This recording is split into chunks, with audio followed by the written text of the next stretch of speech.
गिरिडीह तो हमारा आश्रम है, तो आना जाना बना रहता है। परंतु इस समय पूरा झारखंड करप्शन की दृष्टि से केजरीवाल की दिल्ली की तरह सारे देश में चर्चित है। देखिए आगे क्या होता है। बागेश्वर धाम सरकार जो हिंदू राष्ट्र का लगातार मांग कर रहे हैं, हिंदू राष्ट्र की मांग करने वालों से सहमत नहीं हूं। जानते हो क्यों? इस देश की आजादी की लड़ाई हिंदू मुसलमान दोनों मिलकर लड़े थे, देश आजाद हुआ।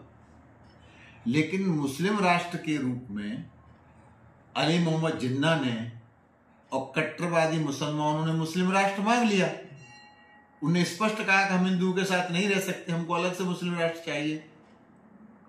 तो मुस्लिम राष्ट्र जिन्ना को दे दिया गया। उसके बाद जो बचा वो केवल केवल केवल हिंदू राष्ट्र बचा। ये हिंदू राष्ट्र है, पर हिंदू राष्ट्र तो राम राज्य की तरह यहां सबका सम्मान है। लेकिन हिंदू राष्ट्र तो उसी दिन बन गया जब अली मोहम्मद जिन्ना ने अपने लिए मुस्लिम राष्ट्र मांग लिया था।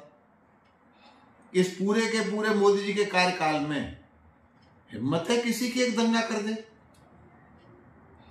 और एक पैसे का करप्शन किसी मंत्री, किसी एमएलए, किसी एमपी, जिस करप्शन में आपके झारखंड की सरकार आकंठ डूबी हुई है, केजरीवाल सरकार आकंठ डूबी हुई है।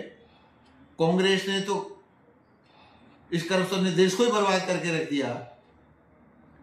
मोदी के किसी एक व्यक्ति पर एक पैसे के करप्शन का आरोप नहीं।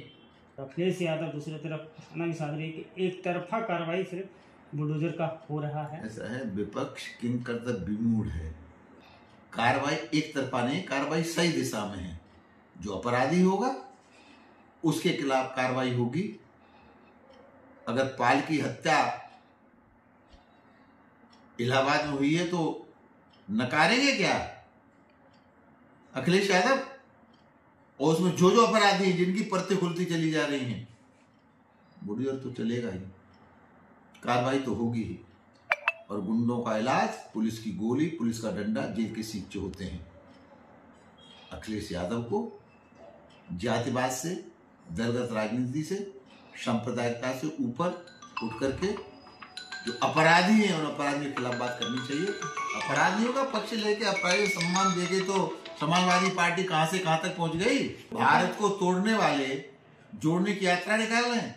और हमारे लोकसभा अध्यक्ष बड़ी विनम्रता से हाथ जोड़ करके संसदीय कार्य मंत्री भी कहते बहस करो ना, क्या चाहते हो, किसी मुद्दे पर करो, अडानी के मुद्दे पर कर लो, जेपीसी के मुद्दे पर कर लो, लेकिन शोर मचा रहे हैं ना।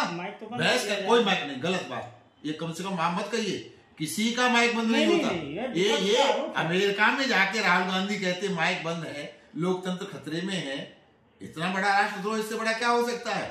किसी का माइक बंद नहीं है। आप मीडिया वाले हैं, मीडिया के लोग लोकसभा को भी कवर करते हैं। आप पूछे किसी से, कोई निष्कर्ष बहस के बाद निकलता है। अगर जेपीसी भी चाहिए या कुछ और भी चाहिए, जॉइंट कमीशन भी चाहिए, तो आप आइए, बहस करिए, तर्क दीजिए, कारण क्या है, क्यों चाहते हो। अगर हमारे संसद उत्तर नहीं होंगे तो वहां तो सब कुछ बहुमत से होता है। सारा विपक्ष इकट्ठा होकर के वोट मांग सकता है, क्या काम नहीं हो सकता। लेकिन बहस से स्वयं विपक्ष भाग रहा है।